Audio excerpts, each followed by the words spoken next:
Se Deus criou Satanás perfeito, de onde veio o mal dele? Se Deus é perfeito, como o mal entrou no mundo? De onde veio o desejo inicial de maldade de Satanás? Como todos os anjos, Deus originalmente criou Satanás através do ministério de seu Filho Jesus Cristo, como confirmado em João 1, versículos 1 a 3. No princípio era a Palavra, e a Palavra estava com Deus, e a Palavra era Deus. Ele estava com Deus no princípio. Por meio dele todas as coisas foram feitas. Sem ele, nada foi feito do que foi feito. Cada criatura deve sua existência a Deus, e nada veio à existência sem ele. Importante destacar que todas as criações de Deus eram perfeitas, inclusive Lúcifer, que se tornou Satanás, era perfeito na criação. Então, se esse é o caso, como a imperfeição e o mal entraram no mundo? Como a humanidade e até alguns anjos se corromperam? Como Satanás se tornou mal? Neste episódio, vamos responder a essas perguntas. A queda de Satanás da graça é verdadeiramente notável. Para entender isso, vamos ouvir como o profeta Isaías falou sobre a origem e a queda de Satanás. Você caiu do céu, ó estrela da manhã, filho da alvorada. Você foi derrubado por terra, você que enfraquecia as nações. Você disse em seu coração, subirei aos céus, erguerei o meu trono acima das estrelas de Deus. Eu me assentarei no monte da Assembleia, nas extremidades do norte. Subirei acima das mais altas nuvens. Farei-me semelhante ao Altíssimo. No entanto, você será levado para o Sheol, para as extremidades do abismo. Isaías 14, versículo 12 a 15. Ezequiel pintou uma imagem ainda mais surpreendente do estado original perfeito de Satanás e sua corrida para o abismo. Ele disse sobre Satanás, você estava no jardim de Deus, adornado com toda espécie de pedras preciosas, rubi, topázio, diamante, berilo, ônix, jaspe, safira, turquesa e esmeralda. Suas engrenagens e engastes eram feitos de ouro. No dia em que foi criado, foram preparados. Você era um querubim ungido, protetor e colocado por mim no Monte Santo de Deus. Você andava entre as pedras afogueadas. Você era irrepreensível em seus caminhos desde o dia em que foi criado, até que se achou maldade em você. Por causa do seu comércio, você foi cheio de violência e pecou. Por isso, expulsei você do monte de Deus e o eliminei, ó querubim protetor, de entre as pedras afogueadas. Ezequiel 28, versículos 13 ao 16. Quando Satanás se rebelou contra Deus, não apenas atraiu a ira de Deus para si mesmo, mas também convenceu uma parte dos anjos a se juntarem a ele contra Deus. Algumas estimativas sugerem que cerca de 1/3 dos anjos seguiram Satanás em sua rebelião. Neste ponto, Satanás e seus anjos se tornaram verdadeiramente malévolos e antagonistas em relação a Deus, seu plano divino e os seres humanos que ele criou. A frase perfeição captura as qualidades pessoais e morais excepcionais de Satanás na criação. Ele não era apenas cheio de sabedoria, mas também irradiava beleza requintada. Ele possuía o selo da excelência, sendo perfeito em beleza e irrepreensível em seus caminhos desde o dia de sua criação. Como tudo o mais que Deus criou, Satanás era impecável desde o início. Tanto Isaías quanto Ezequiel testemunham que ele ocupava o mais alto cargo entre todos os seres criados no universo. É claro que ele tinha uma relação especial e próxima com Deus, residindo na montanha santa de Deus, que simboliza o lugar da glória visível de Deus. No entanto, sem explicar explicitamente como ocorreu, o relato revela que a iniquidade foi encontrada neste anjo supostamente perfeito. Como isso aconteceu? A melhor pista pode ser encontrada em Ezequiel 28, versículo 17, onde afirma, teu coração ficou orgulhoso por causa da tua beleza, corrompeste a tua sabedoria por causa do teu esplendor. Devido à natureza orgulhosa e auto-obsessiva de Satanás, sua sabedoria foi obscurecida.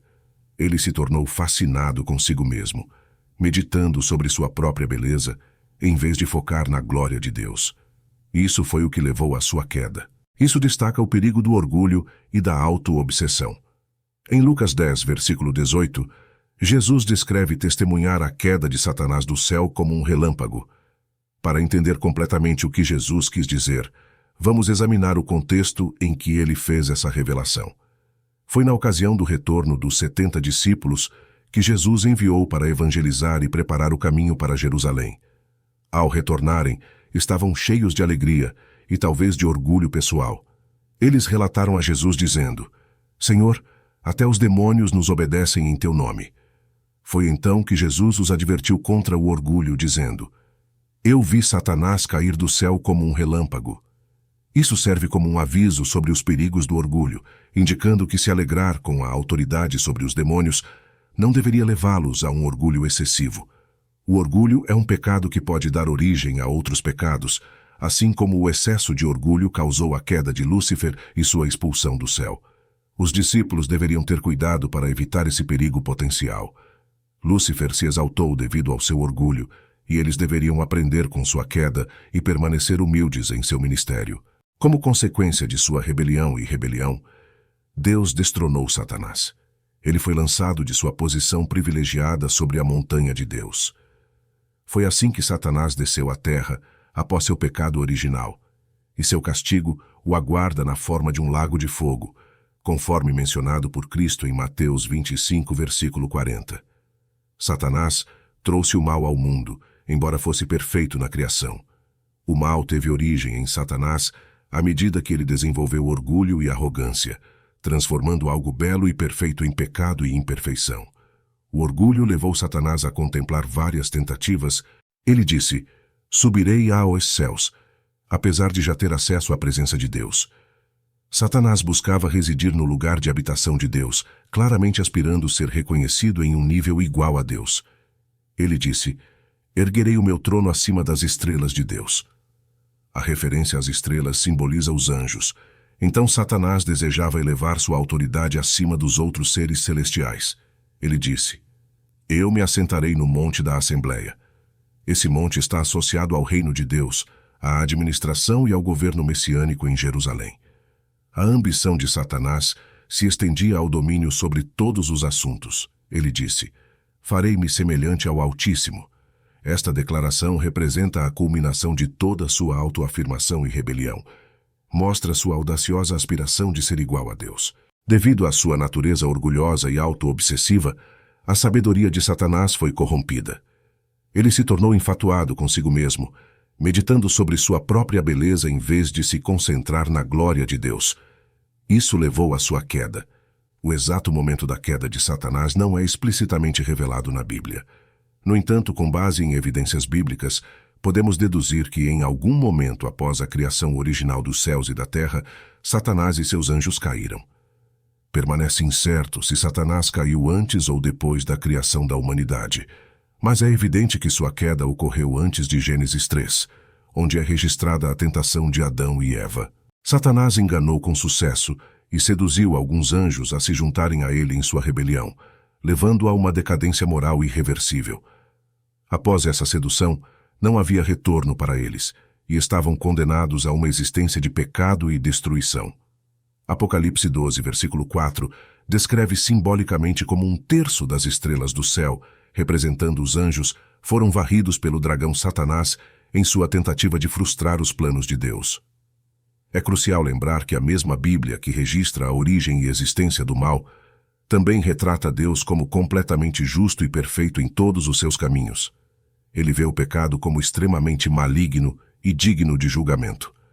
Deus não promove nem perpetua o pecado, como declarado em Tiago 1, versículo 13.